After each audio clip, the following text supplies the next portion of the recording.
Welcome to Sleeping Therapy by Emma. Long ago, when the world was young and the heavens shimmered with mysteries untold, there came forth a goddess unlike any other. From the quiet strength of wisdom, the swift courage of battle, and the delicate patience of craft, she was born whole and radiant Athena, daughter of Zeus, guardian of cities and keeper of knowledge. Hers is a story of light and shadow, where the clash of shields meets the whisper of a loom, where wisdom guides the sword, and where every choice reveals more than strength, it reveals truth. Tonight, let us step softly into her timeless realm, a journey through marble temples, endless skies, and the heart of wisdom itself. Before we step into the grove, a small, sleepy ritual. If these nights-off journeys cradle your rest, you're warmly invited to subscribe to Sleeping Therapy by Emma. Tap the bell as softly as setting down a teacup, then let your eyes grow heavy. It keeps this sanctuary open, and it lets the next lullaby find you without you needing to look for it. Thank you. Now settle back, breathe easily, and we'll begin. Chapter 1 is the birth of wisdom. Long ago, before cities rose with proud towers, before scholars etched words onto clay, and before sailors learned to read the constellations above them, the world still shivered with newborn energy. The earth was restless, the seas whispered ancient secrets, and the sky painted itself differently each dawn, trying on colors as though it could not decide who it wished to be. The gods looked on, each staking their realm of power, and glory Poseidon claimed the roaring waves. Hades drew shadows over the deep, Hera ruled beside the throne with dignity, and Zeus, mighty Zeus, hurled bolts of lightning as the sign of his sovereignty. And yet, even for one so great as he, destiny never comes quietly.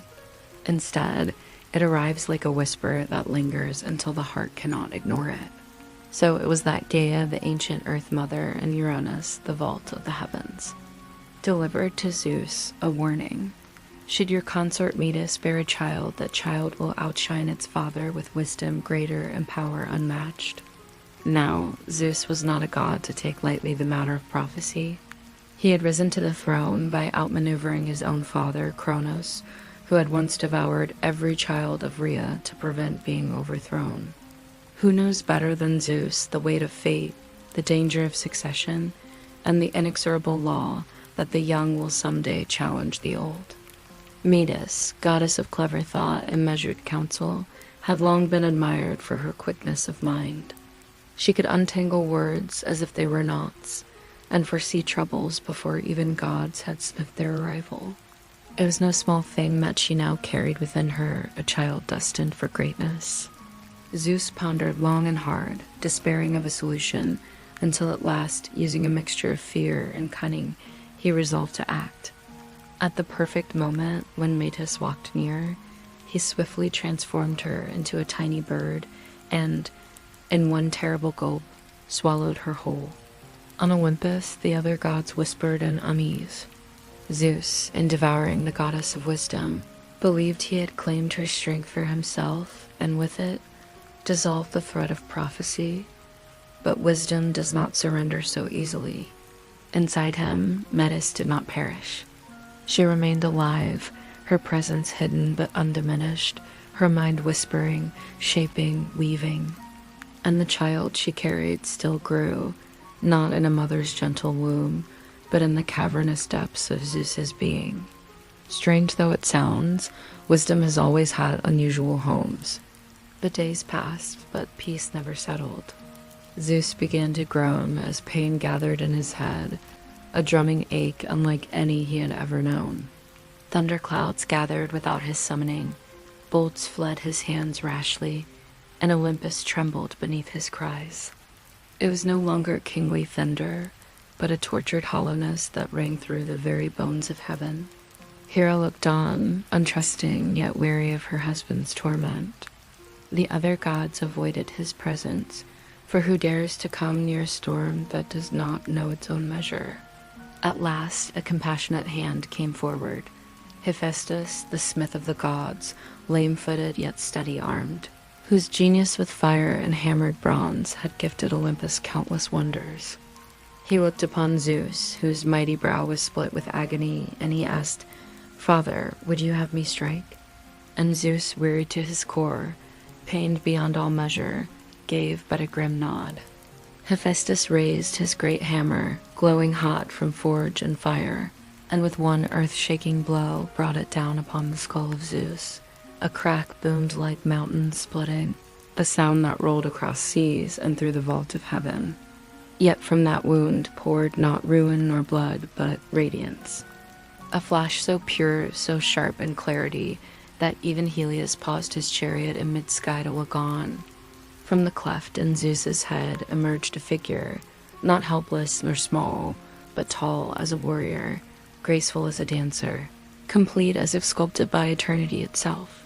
She stood gleaming in a warrior's robe, bearing armor that shone like freshly forged bronze. In one hand a shield etched with vigilance, in the other a spear of brilliant certainty. Her gray eyes, deep and calm, reflected the clarity of sky untouched by storm. A crown of dignity rested upon her brow, though she had not placed it there herself. From the first breath of her being she was whole.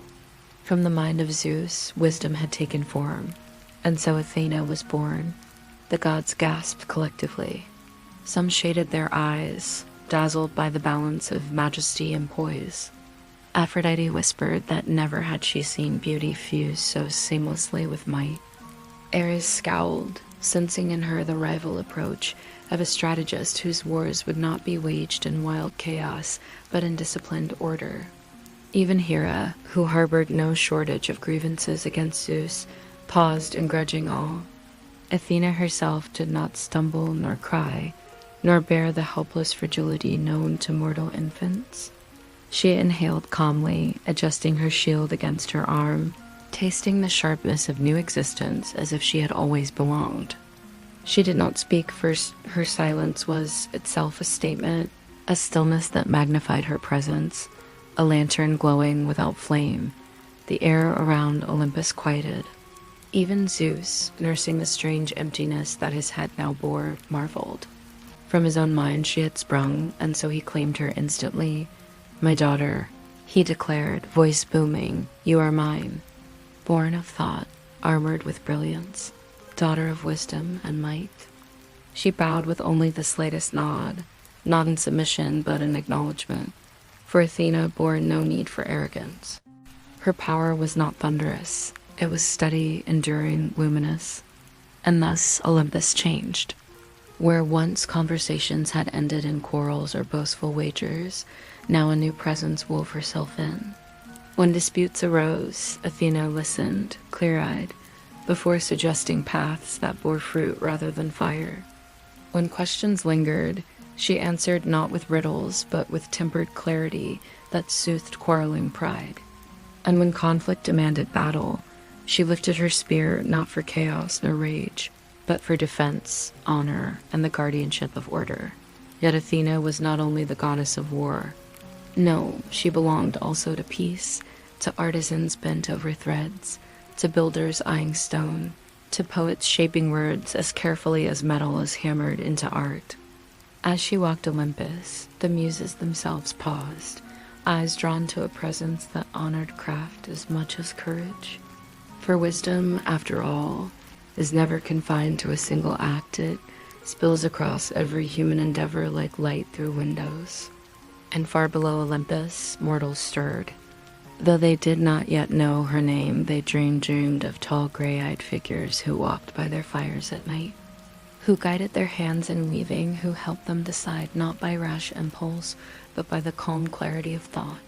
Dreams are often the first messengers of the divine, and Athena's dream-born visits would only grow stronger with time until entire cities claimed her as their own. But prophecy lingers quietly at the root of every story.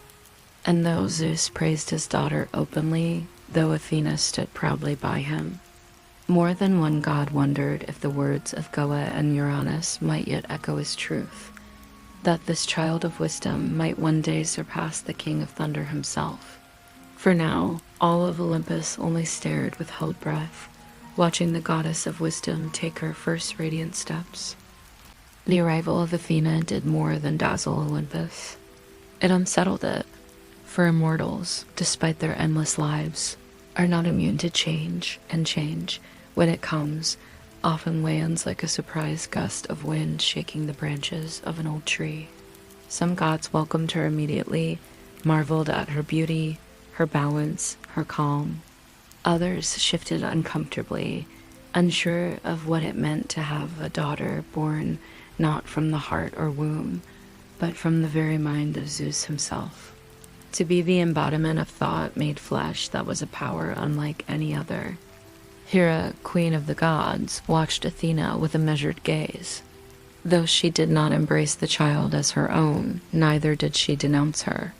Hera's love, sharp and political as her wit, could be as punishing as it was protective.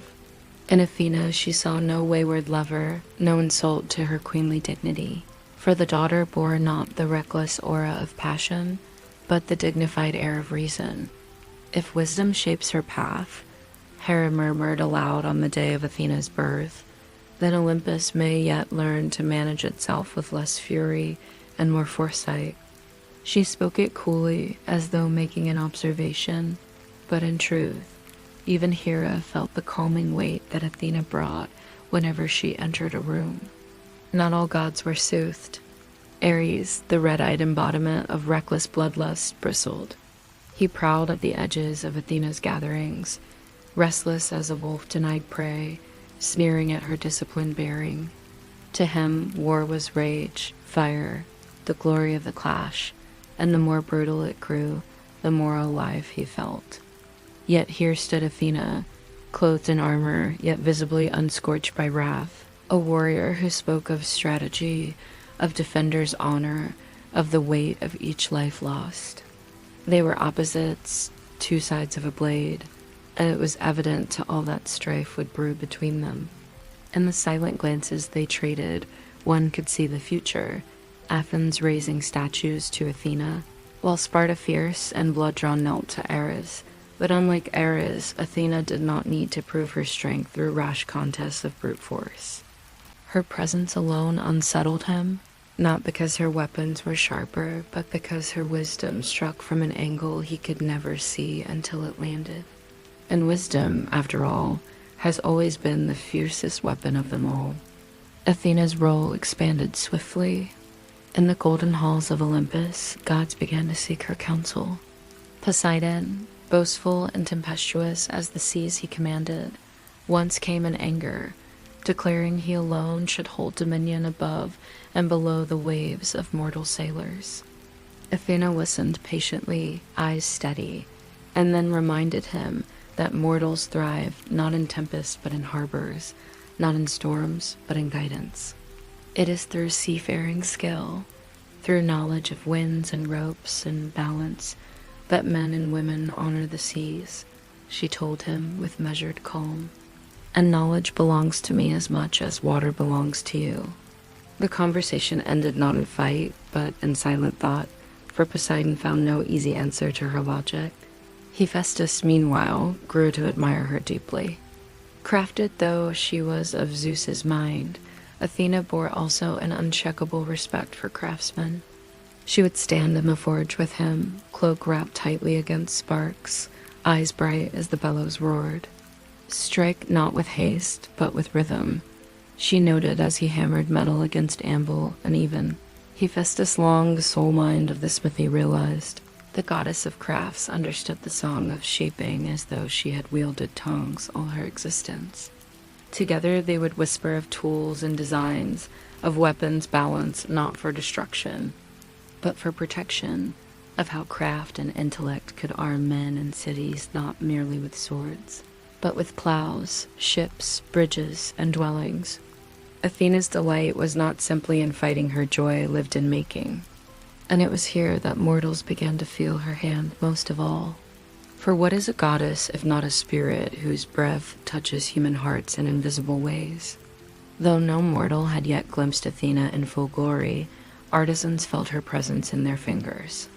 Fishermen found themselves knotting nets more tightly, realizing the patience of their craft mattered as much as muscle. Weavers hummed songs of focus and devotion, weaving not randomly but with patterns that reminded them of constellations. Builders tested stone carefully, listening as it clinked into place, wary of balance and weight as if an unseen eye judged their work. And every so often, when disputes among mortals stirred arguments across fields, neighbors quarreling or leaders torn between pride and peace dreams would come. Dreams of a tall gray-eyed woman, steady in her armor, whose quiet voice whispered, "Choose the thoughtful path." Mortals woke changed, remembering vague glimpses of her silhouette, like the warmth of a dim lamp burned into closed eyes. Though they could not yet name her, Athena's essence pulsed already in their world, where men and women learned patience, where they prized thought before quarrel, where they found beauty in craft. She was present, skipped across human hearts like a pebble across a lake. Of course, balance never pleases everyone. Ares would wander battlefields, stirring mortal blood into frenzy, coaxing them to throw themselves into reckless glory. He snarled at the whispers of Athena that tempered soldiers to fight with discipline. "Courage is fire," he snarled, "but you drown it with water."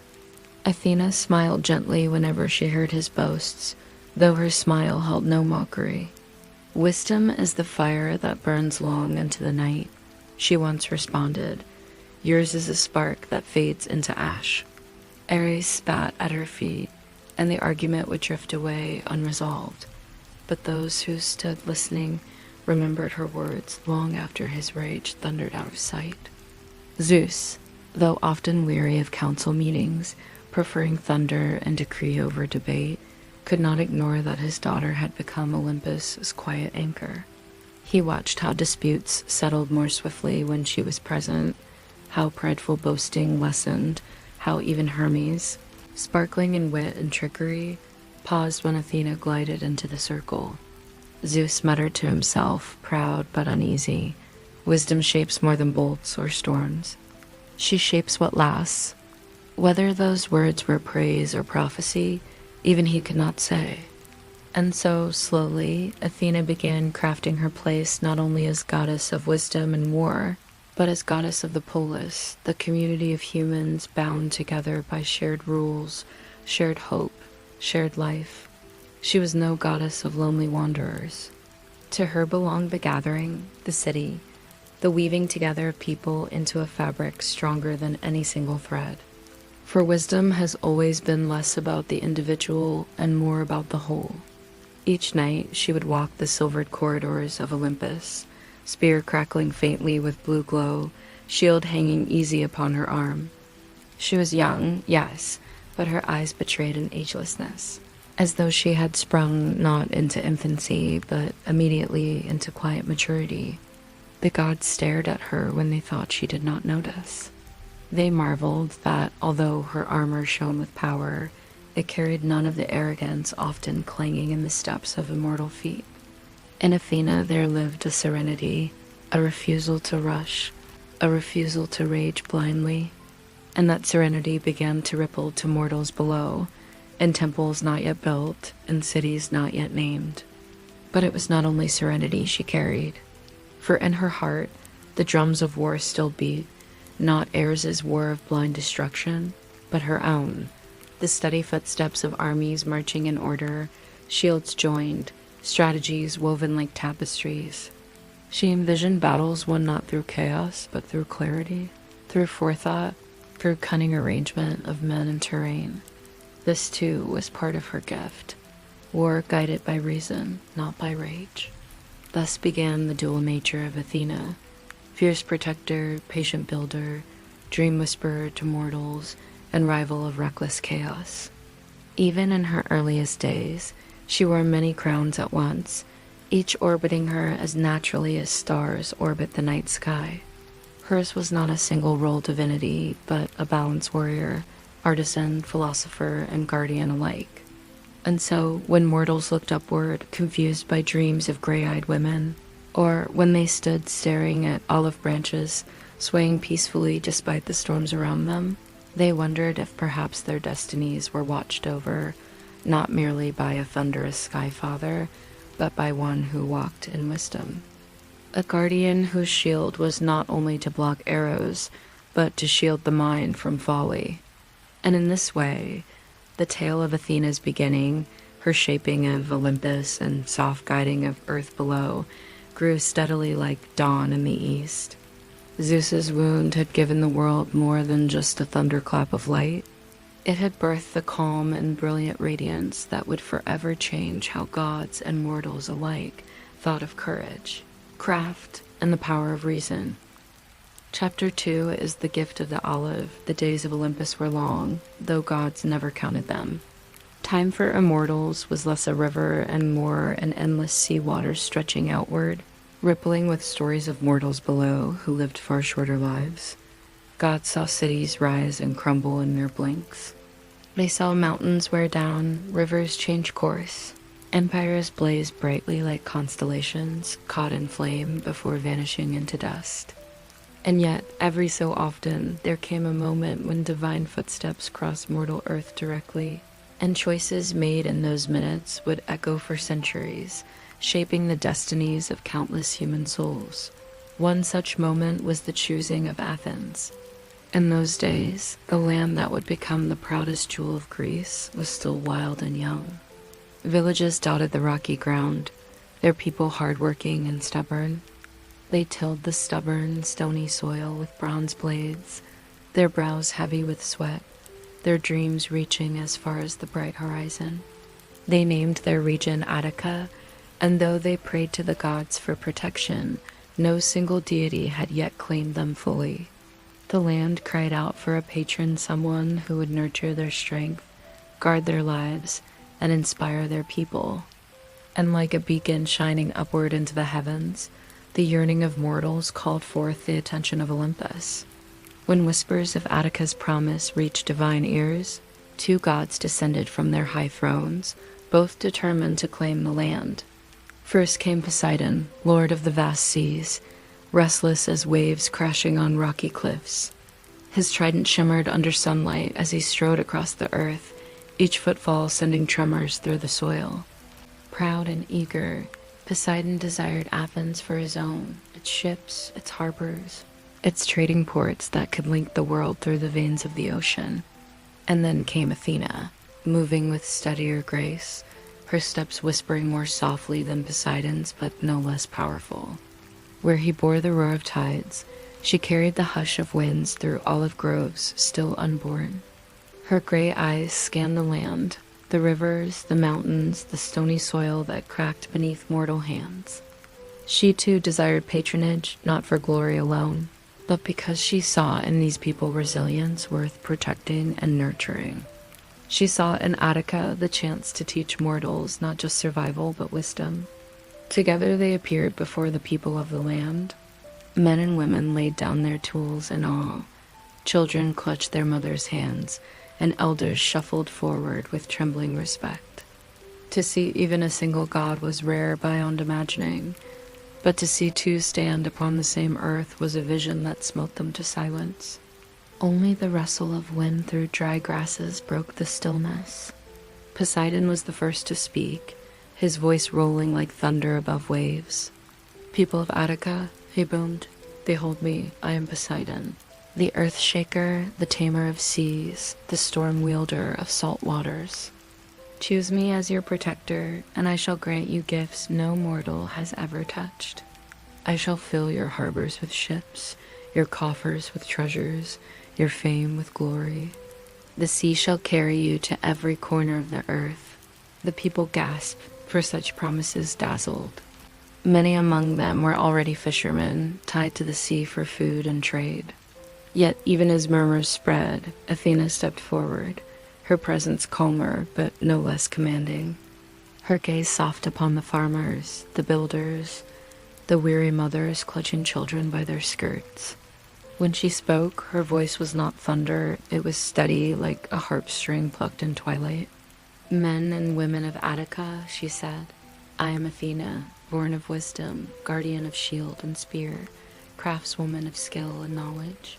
If you choose me, I shall grant you not fleeting riches nor tempestuous glory, but a gift that endures when storms have passed. I shall give you something humble yet eternal, a gift that will root your lives to strength and nourish your generations. The people turned their heads, caught between tempest and serenity, between the sea's promise of expansion and the goddess's promise of permanence. It was no small decision. And so they turned to the hilltop where their leaders gathered, asking that these wise few choose on their behalf. The council hesitated, for who dares to judge between two mighty immortals? To prevent endless quarrel, it was resolved. Each god would bestow a gift upon the people, and whichever gift proved greatest value, that deity would be named the patron of the land. So declared, the contest began. Poseidon strode forward with eagerness, trident gleaming, eyes lit with confidence that none could best the powers of the ocean. He drove the three-pronged spear into the rocky ground of the Acropolis. Crash! A roar thundered, the soil shuddered, and from the wound he struck there burst a jet of salt water, surging into the air in glittering spray. The crowd gasped as the ground split, flooding with churning brine drawn from the eternal sea. Sparkling like liquid glass, it drenched them with mist. "Behold," thundered Poseidon, "water from the heart of the ocean itself." The villagers cheered at first, dazzled by its power and spectacle. Some rushed to touch it, cupping it in their palms.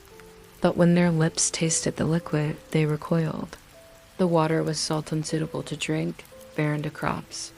Though majestic, it offered little lasting sustenance. It was beautiful, yes, but fickle, dangerous, and undrinkable. Poseidon's smile faltered as murmurs spread. Gifts must be useful as well as grand. Then Athena, calm as twilight shade, stepped forward. She carried no thunder, no flashing trident. She raised instead her hand and touched the bare, rocky soil with slender fingers. She knelt, speaking not to the people first, but to the earth itself. "O patient ground, O stubborn stone, yield to me your secret." And as she pressed her palm against the dirt, a sapling stirred at her touch. From the crack of earth it emerged, a small shoot, tender but green. Slowly, steadily, it stretched upward, twisting gracefully skyward. Its leaves shone silver and green in the sunlight, delicate but resilient. In silence the first olive tree grew. At first the people said nothing, unsure how to read this quieter magic. But Athena gestured gently, and one elder stepped near to pluck an olive from its branch. He bit into the fruit, its taste sharp but nourishing sustenance for body.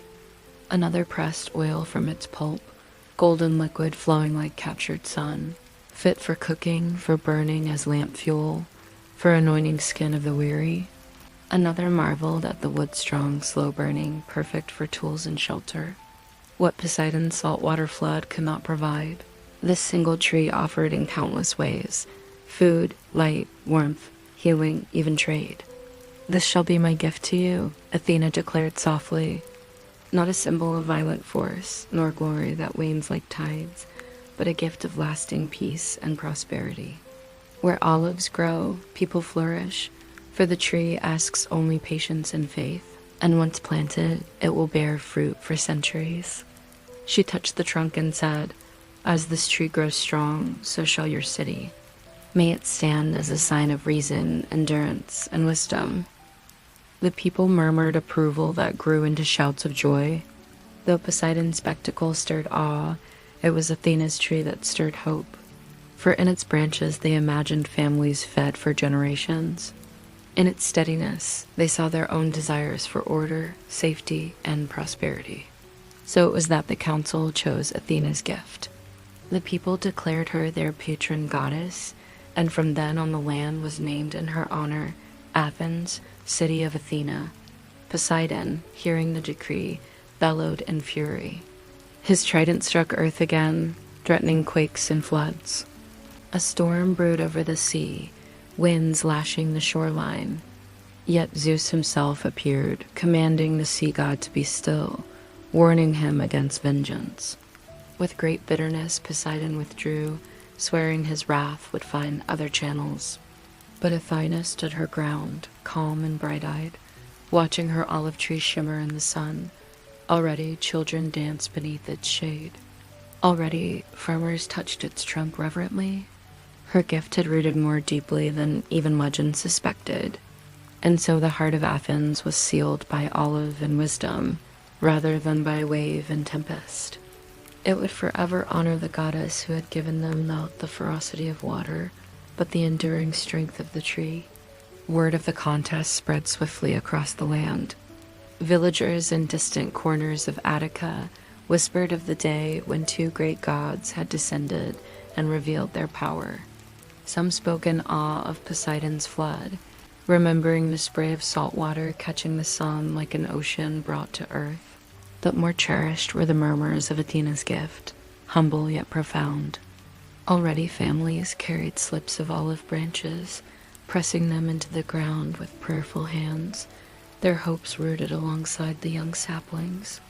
Already children were told that their city's god was no mere thunderer or destroyer, but a calm protector who had given them something they could cultivate with patience. And in time, Athens began to change. The olive tree became more than a fruit bearer, it became a symbol of life. Crops were fickle, wheat often failed in rocky soil, vineyards drank deeply of rain that sometimes refused to fall. But the olive tree stood strong, clinging with their twisted roots to the stony hillsides. Through fire, through drought, through winds rattling the land, they endured. And because they endured, the Athenians endured as well. Families warmed their homes with olive oil lamps on nights the sky cloaked itself in shadow. Soldiers rubbed oil into their skin before marching, finding strength in Athena's promise. Healers mixed oil in remedies, blessing wounds and easing pains. And merchants carried it across seas to other lands, trading jars of golden light for riches and friendship.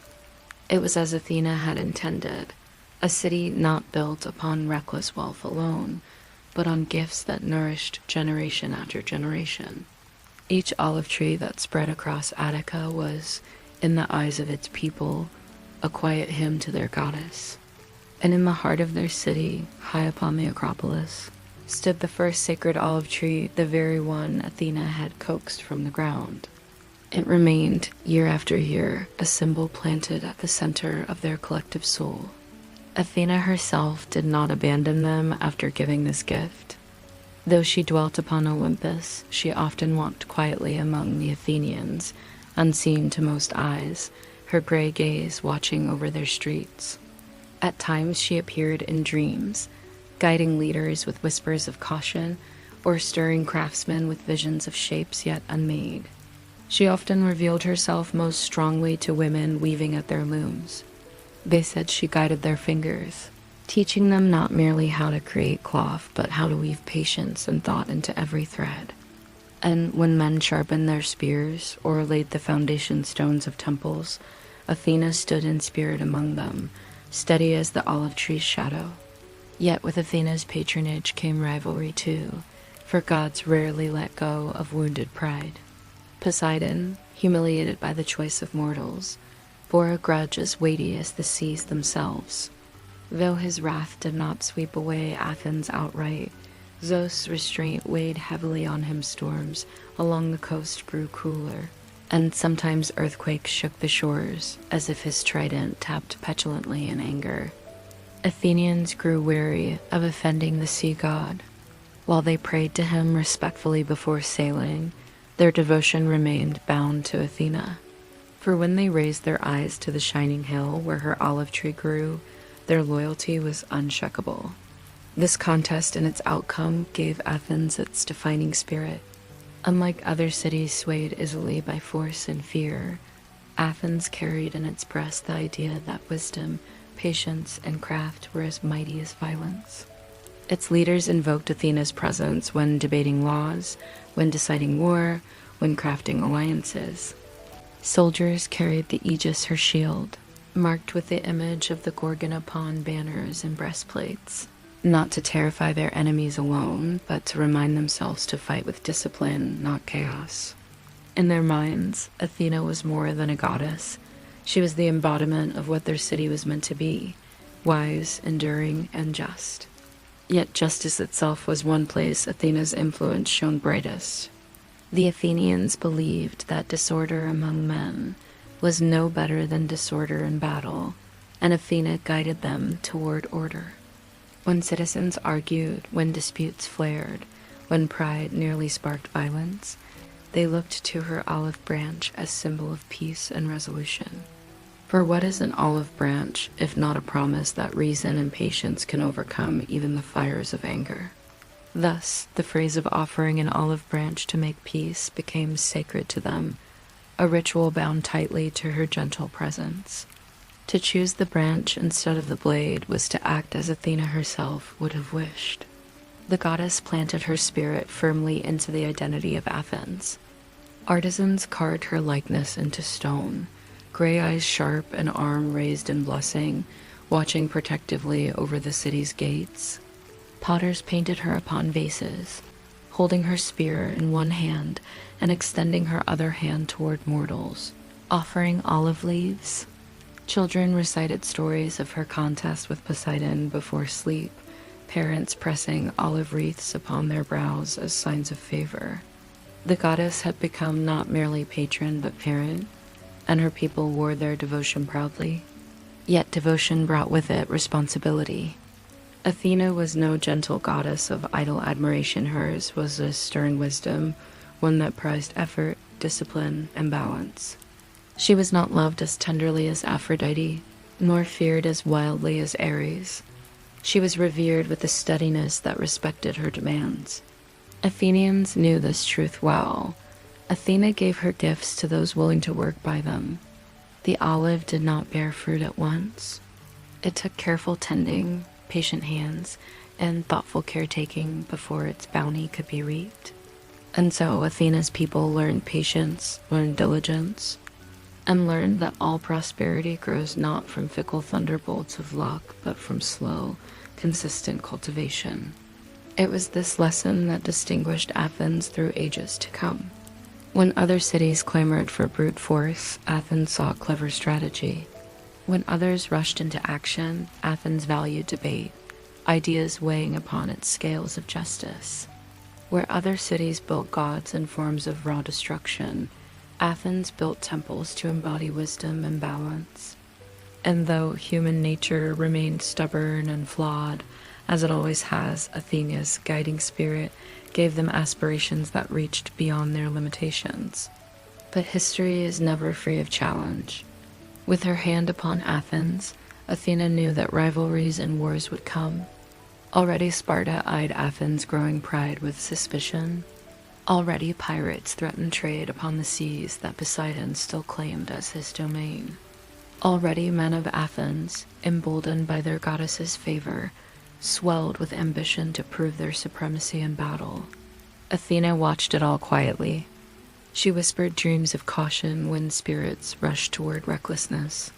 She guided generals to think before raising their swords, to plan before charging. Her wisdom was not always heeded from mortals. In their restlessness, often believe they know better than gods, but her presence remained, a steady voice in their councils. And so, through the growing years of Athens, the sacred olive tree stood as a beacon. Its shadow lay across the Acropolis, steady through sun and storm alike.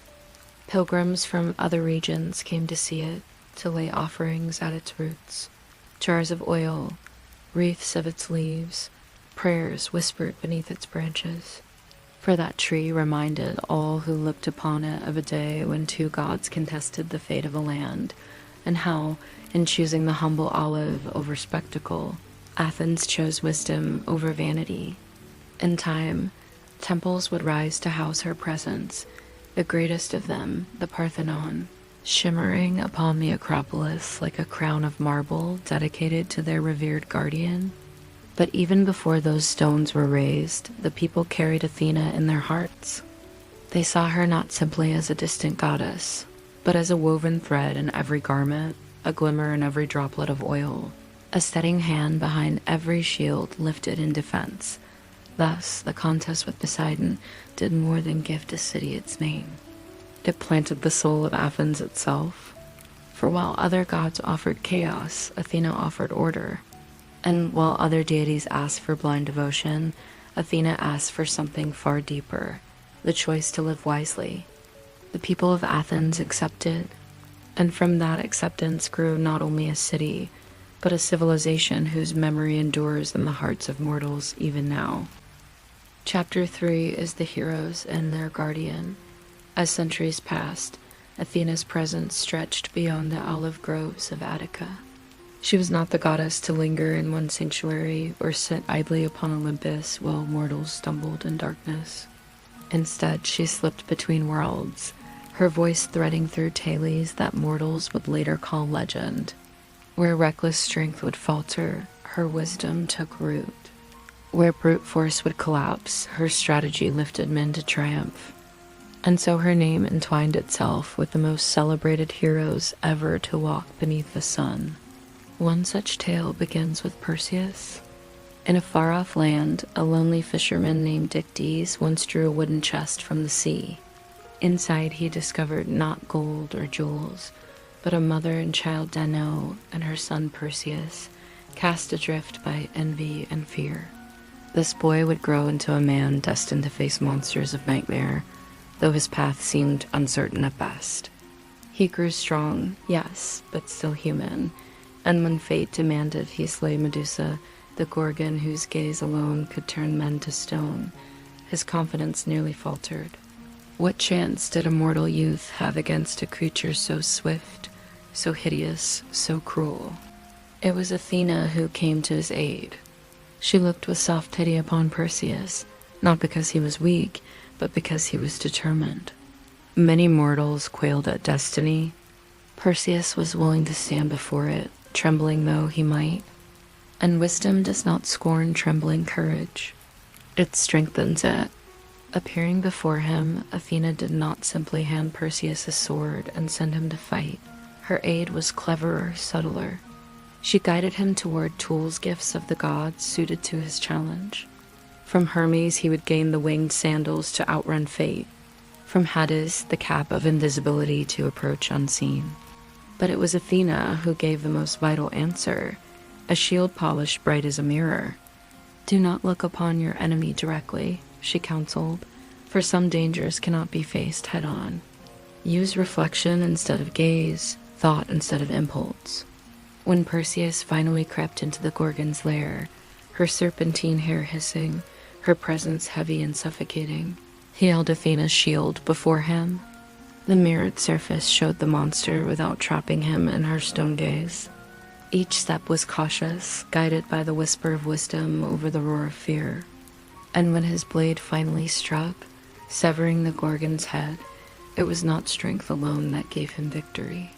It was Athena's gift, the ability to outthink a foe no power could withstand directly. Her wisdom had turned a doomed boy into a hero whose name would echo forever. But Perseus was not the only one to walk beneath her guiding hand. Another tale surrounds the long, twisted journey of Odysseus, the clever king of Ithaca. Odysseus had fought bravely at Troy for 10 long years, his mind sharp enough to conceive the wooden horse that at last won the war. But his greatest trial was not the war, it was his voyage home, a voyage that stretched another 10 years and nearly broke him body and soul. Monsters, tempests, enchantresses, vengeful gods all sought to undo him. And among the immortals, the harshest against him was Poseidon, still nursing grievances not only against Odysseus but against Athena, who had triumphed in their contest for Athens. And here, too, Athena again stepped between mortal despair and the crushing indifference of fate. She favored Odysseus not because he was flawless, for he was in truth riddled with flaws, but because his cleverness mirrored her own realm. He was not strongest, nor the largest, yet his mind turned over puzzles swiftly as her own. Where other warriors fought blindly, he thought. Where others cried out in fear, he devised a plan. And though his wit could sour into arrogance, Athena saw potential in him, the potential of mortals who value thought as much as brawn. Again and again she shielded him, sometimes openly, sometimes veiled.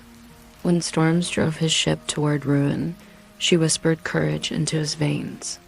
When Circe sought to ensnare him with enchantments, Athena's quiet strength steadied his will. When finally he returned to Ithaca, disguised as a beggar to reclaim his home from faithless suitors, it was Athena who cloaked him, watching in admiration as his mind spun a contest no brute intruder could outmatch.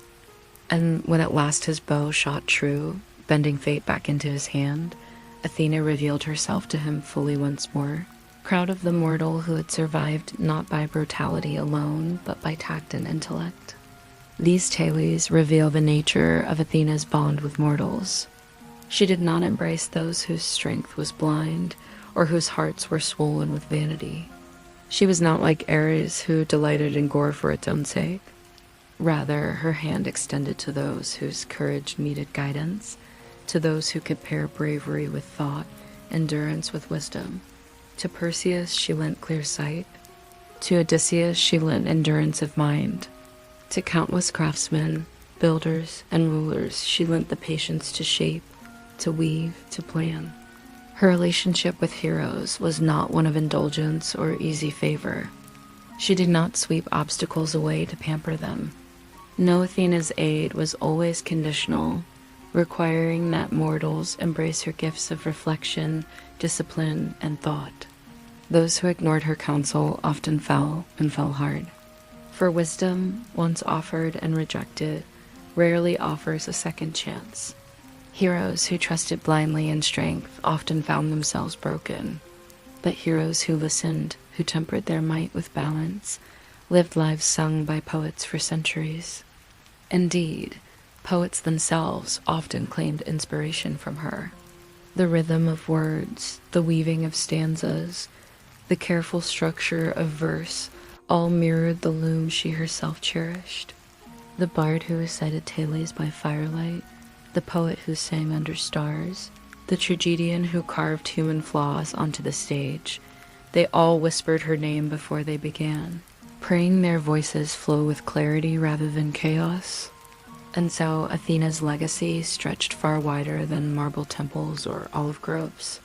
She became not simply one goddess among many, but the embodiment of the wisdom that keeps mortals from undoing themselves. She was shield and lamp, spear and spindle, mirror and guiding hand. And by walking with Perseus, with Odysseus, with craftsmen and poets alike, she bound herself not only to the glory of Greece, but to the eternal reminder: strength may win battles, but wisdom wins lives. It was whispered in markets, in taverns, in workshops echoing with hammers. Trust in Athena, and you will find not the easiest path, but the truest. And slowly her presence bled even into the language of mortals. When men lay down weapons and swore peace, it was under the branch of her olive. When rulers tempered their decrees with mercy, they claimed Athena's blessing. And when brave souls stepped out to face monsters of scale and shadow, they carried not only swords, but the memory of her mirrored shield. In every story where she appeared, Athena left one lesson clearer than stone. Wisdom is not the absence of battle, but the compass that guides you through it. The stories of Perseus and Odysseus revealed Athena's compassion for those willing to blend courage with reflection. Yet the goddess of wisdom was not only a gentle hand of guidance, she was also a stern reminder of boundaries. Where mortals honored craft and reason, she smiled upon them. Where their pride grew swollen, where arrogance smothered humility, she became their lesson instead of their ally. For wisdom, though generous, is never indulgent. One such tale still weaves itself through the memory of time, the tale of Arachne. Arachne was a mortal girl of Lydia, not of noble birth, nor blessed with riches. Instead, her hands held a gift finer than any dowry. In weaving, she was unmatched. The loom sang beneath her fingers, threads blossomed into intricate shapes, and villagers gathered simply to marvel at her work. Rich merchants came from miles away, eager to drape their homes in her tapestries. In every thread lay brilliance, patience, artistry. At first, her skill was celebrated with joy. When asked how she had learned to weave, Arachne would smile and say she learned by watching the world. But soon admiration hardened into arrogance. She began to boast that no man, goddess, or nymph could rival her art. She claimed she alone sat as master of the loom, that Athena herself, the goddess of crafts, could not best her hand. Her voice, once gentle, grew barbed with pride. Where villagers once marveled at her art, they now shivered with dread at her blasphemy. Still the word spread, climbing up to Olympus itself, where Athena, hearing her own name, paused. The goddess of wisdom does not seize wrath as quickly as Ares, nor brood endlessly like Poseidon. Yet arrogance directed at wisdom is its own poison. Pride unchecked becomes blindness, and blindness can undo not only the proud but all they touch. So Athena resolved to meet Arachne, not to destroy her, but to test her, to give her one chance to step humbly back from the brink. One morning, as Arachne sat at her loom, humming as her fingers danced over the threads, an old woman shuffled forward. Her back was bent, her clothes plain, and her voice shook weakly. "Child, forgive an old crone's interruption, but you speak rashly indeed to compare yourself to the gods. Humble yourself and ask Athena's forgiveness. A mortal blessed with such skill should bow in gratitude, not boast in defiance." Arachne glanced, smirked, and her voice dripped with scorn. "Keep your pity, grandmother. I know what I said. If Athena herself heard my words, let her come and prove me wrong." The old woman straightened. Her trembling vanished. Her decrepit cloak fell away. And there, radiant in armor, gray eyes flashing with both sorrow and resolve, stood Athena revealed. The room grew hushed. The villagers gasped, falling to their knees. Only Arachne stood, trembling for the briefest instant, then stiffening with pride. "You called for me, I have come," Athena said. "Shall we weave then, and let skill decide whether your claims are truth or folly?" Without hesitation, Arachne agreed. 2 looms were set side by side. The challenge began. Threads danced beneath their fingers, shuttles clattered in rhythm like heartbeats echoing. Athena wove with discipline and grace, each strand falling into place with divine precision. Upon her tapestry blossomed images of the gods in their majesty, Zeus casting thunder, Poseidon riding waves, Apollo strumming his lyre beneath radiant sun. Around each, Athena wove borders that warned of the folly of mortals who defied their betters.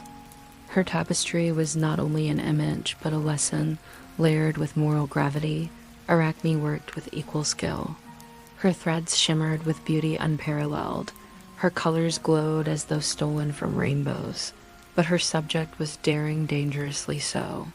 She wove scenes of gods deceiving mortals, Zeus disguising himself to win maidens, Poseidon stirring storms in petty rage.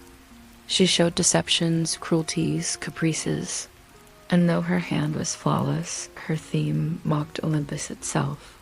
Villagers watching trembled, whispering that such audacity could not pass unpunished. At last, the 2 women stepped back. Both tapestries, flawless in craft, shone with artistry mortal eyes could barely comprehend. Athena's skill was divine, yet Arachne's work equaled it. The goddess herself could not find fault in the craftsmanship. But in Arachne's choice lay the unforgivable. She had used her art not to honor, but to deride. The lesson of humility had been offered and spurned. Athena's heart, though hardened, still grieved. For the girl's skill was pure, but her arrogance tainted it like poison in clear water. "Foolish child," Athena muttered. "The gift you wield was mine to flow through you, but you turned it against its very source. You have trapped yourself in your pride."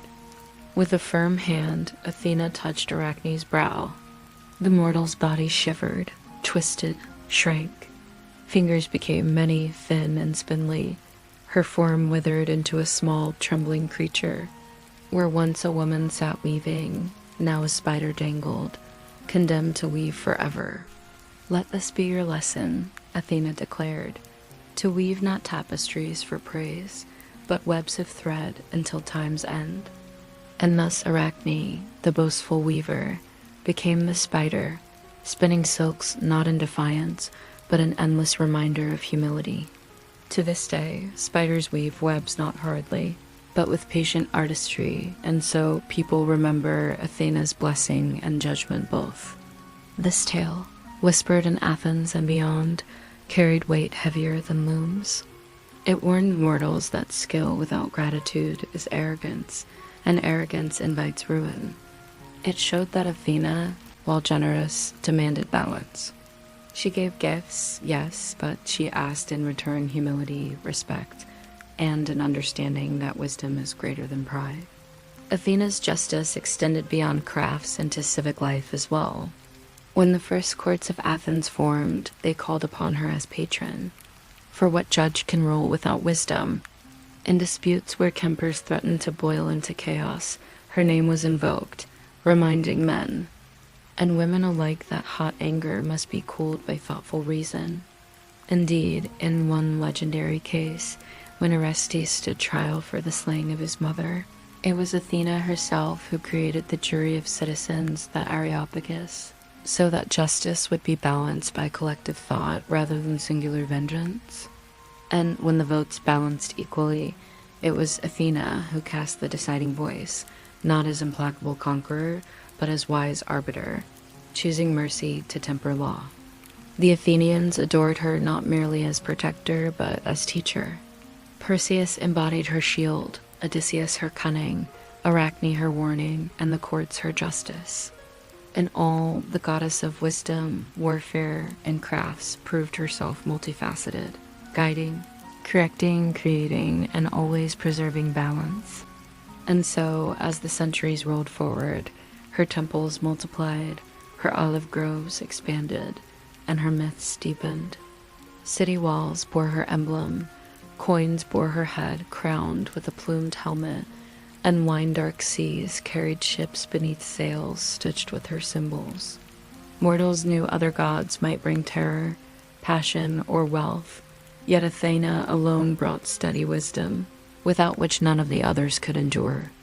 Thus she earned a place not only in stories sung by poets, nor only in the stones of her temples, but in the heartbeat of life itself. Birds building nests, women weaving cloth, sailors plotting their routes, rulers seeking counsel, soldiers forming orderly ranks. In each of these acts, Athena lived, not in thunderous spectacle, but in subtle order that sustained worlds. Chapter 4 is the eternal legacy time for mortals, is a wild river rushing, changing, always pulling yesterday farther from the grasp of tomorrow. Cities rise like sandcastles beneath the chisel of pride, then crumble beneath the indifferent tide of years. Heroes flare like sparks, dazzling bright before night swallows them back into quiet ash. But gods, gods endure. Even as kingdoms fall, their stories survive, stitched onto the tapestry of human memory. And of all the immortals whose names drift down to us, Athena remains among the clearest, her light shining not in thunderous storms, but in steady brilliance that refuses to fade. The age of Athens, her beloved city, grew into glory as her olive tree sank its roots deeper into rock. With Athena's spirit at its heart, the city became more than a mere gathering of homes and stalls. It blossomed into a center of knowledge, art, debate, and aspiration. Marble temples began to crown the Acropolis like jewels upon a hill. Craftsmen chiseled great columns that seemed to brush the heavens. Sculptors cut stone until the cold marble pulsed with life. And artists painted scenes of gods and heroes, their pigments singing in vivid hues. Always at the center of their inspiration watched the gray-eyed goddess. When Pericles, statesman of Athens, envisioned a city that would stand as Greece's crown, it was to Athena that he looked. Under her symbolic guidance, the Parthenon was raised, a mighty temple cut from glittering white marble, standing high upon the Acropolis. Its fluted columns rose like an eternal forest of stone, and upon its pediments, sculptors carved scenes of gods in their contests and triumphs. But embedded in every chisel strike was devotion, a whispered prayer that their labor would reflect Athena's essence. Clarity, strength, and brilliance wrought not in haste, but in order. And deep within the Parthenon stood her statue, colossal, gleaming, clad in ivory and gold, towering so tall that visitors felt as though they stood beside a moving mountain whose face radiated calm. Upon her arm hung the shield, inscribed with the coiled serpent. Upon her chest the aegis bearing the head of Medusa, her plumes rising high above her brow. Her gaze, serene yet fierce, seemed to look not at the people at her feet, but through them into their hearts, weighing their loyalty against their pride. To stand in her temple was not merely to look upon a goddess, but to feel as though the very essence of wisdom had come alive in marble and gold. But Athena's temple was not meant for rulers alone. It was meant for all Athenians. Citizens, craftsmen, sailors, farmers, poets, each climbed the Acropolis, bearing olive wreaths and woven robes in offering during the Grand Panathenea, the festival held every 4 years in her honor. What other city, mortals asked, celebrated their goddess not with blood and fear, but with offerings of art and knowledge, song and poetry, athletic games and intellectual contests? In their devotion to Athena, the Athenians revealed who they truly were, a people who believed their strength lay just as much in the loom and lyre as in the spear. Indeed, it was through Athena's patronage that Athens became not simply another Greek city, but a beacon of philosophy, democracy, and art. Under her gaze, thinkers gathered in the agora to debate questions that still ripple through minds today. What is justice? What is virtue? What is truth? Mortals with scrolls and sandals walked and argued beneath the olive trees, invoking her wisdom to sharpen their questions. They knew she would never hand them simple answers. That was not her way. Athena, instead, gave them the tools: reason, debate, insight, endurance. Just as she had given Perseus a mirrored shield rather than a direct strike, so too did she craft minds resilient enough to inquire and discover on their own. Wisdom, her worshippers realized, was not a treasure she poured into their laps. It was a gift they were meant to grow themselves, using the spark she lit within their souls. And in this way, Athena's legacy stretched far beyond her temples. She became embedded in the very identity of Athens, her spirit alive in laws debated in council, in strategies whispered to generals, and plays performed proudly before cheering citizens. She became not only protector of a city, but the personification of a way of living, a way that cherished discipline over chaos, knowledge over ignorance, and patient cultivation over fleeting vanity. Still, no age of glory lasts forever. Wars raged, empires clashed, and Athens learned hardship as bitterly as it had tasted triumph. The Peloponnesian War brought terrible devastation, Sparta's spears clattering against Athens' shields. Later, other conquerors swept through: the Macedonians, the Romans, empires rising like new storms. The Parthenon would crumble, rebuilt and reused by hands foreign and devout to gods Athena did not know. And though her golden statue was stolen away across distant seas, never to return, her essence remained in secret ways. For the olive trees still stood. Through siege and flame, their roots endured, their branches still bent under the weight of fruit. And though temples fell under ruin, the spirit tied to them refused to vanish. Athena lived not just in stone, nor even in trees, but in the minds of those who still sought wisdom. Empires might desecrate, armies might burn, but thoughts guided by her hand cannot be so easily destroyed. It was this strange endurance that carried Athena beyond just her city. When Rome took Greece into its embrace, the Romans, instead of wiping Greek gods away, adopted them under new names. Athena became Minerva, goddess of wisdom and crafts, beloved of emperors who sought her favor before passing laws and decrees. Her symbol, the owl, perched upon Roman coins, wings folded tightly, eyes bright with nocturnal vigilance. The olive wreath she had first granted Athens became a universal peace token across the empire, a hopeful sign that reason could triumph over war. Wherever Athena's presence traveled, she molded people not through destruction, but through echoes of thought. And as centuries bled into centuries, her legacy traveled further still. Painters of the Renaissance, rediscovering old Greek stories, painted Athena's image upon ceilings and frescoes, her calm face still suited to represent knowledge as much in Florence as it had upon the Acropolis. Philosophers invoked her name when struggling to describe wisdom itself, as if the goddess were needed to personify that elusive clarity mortals kept chasing.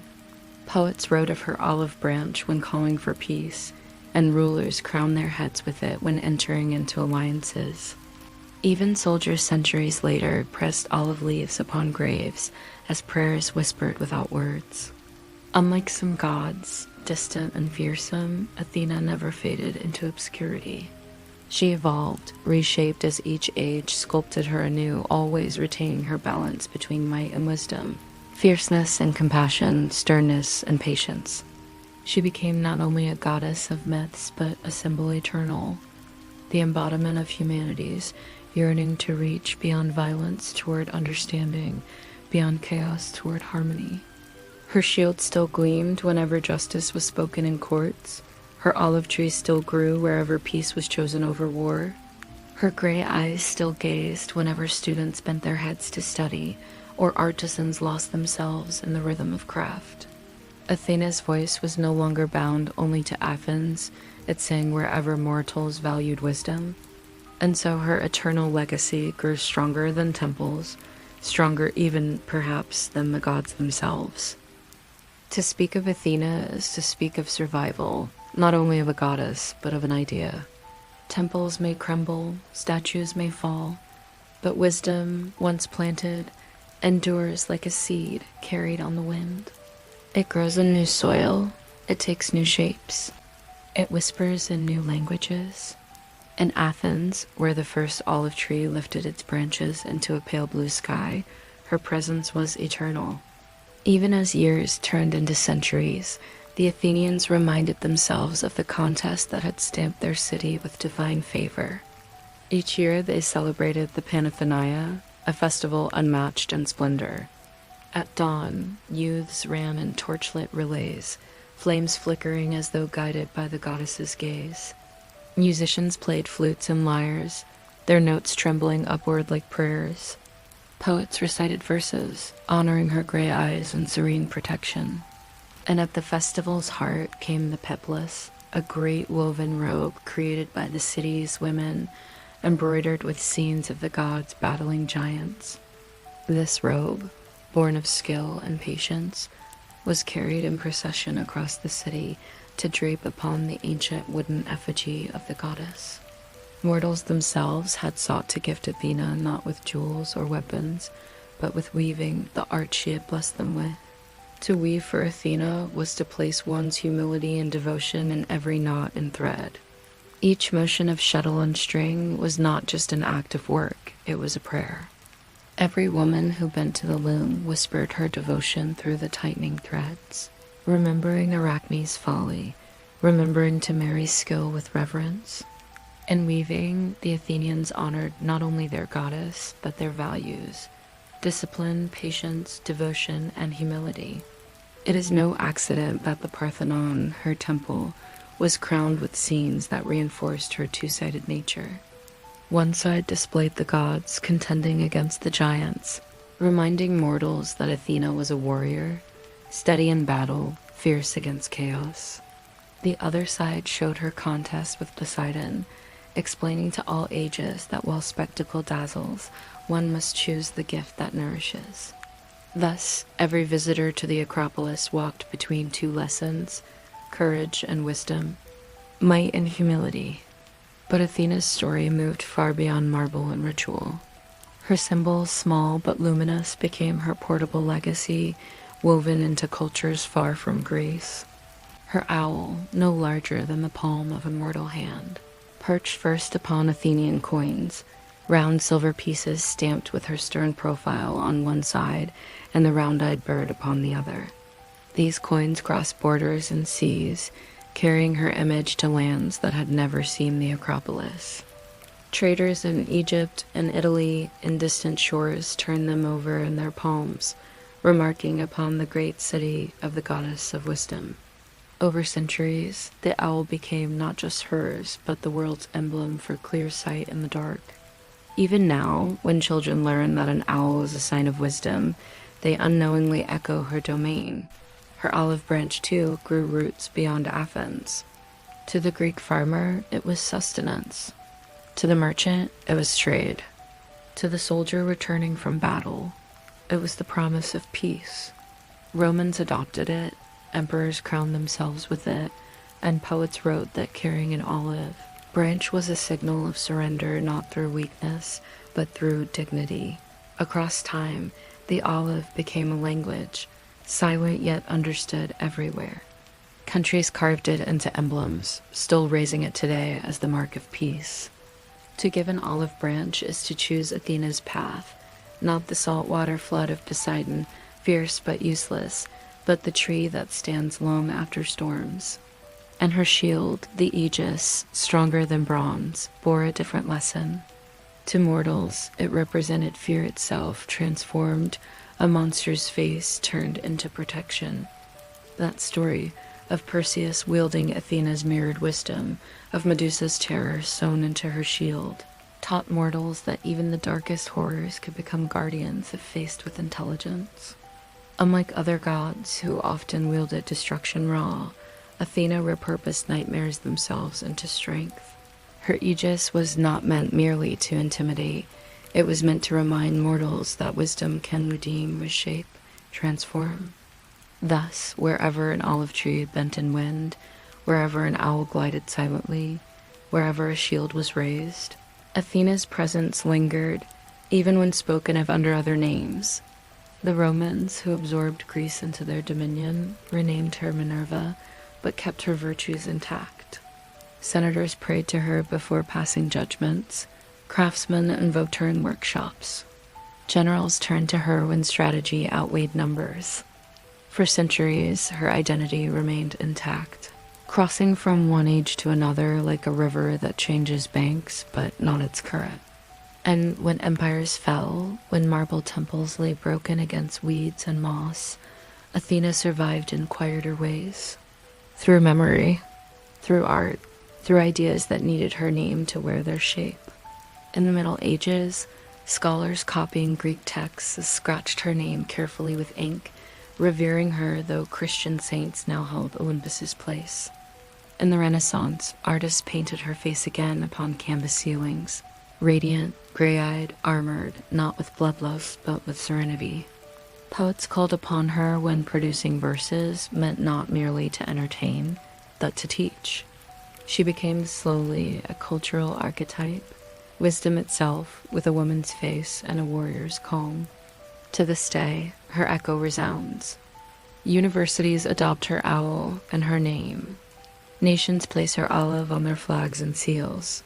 Courthouses crown their architecture with her statues, robed, spear in hand, reminding all who enter that justice must blend mercy with foresight.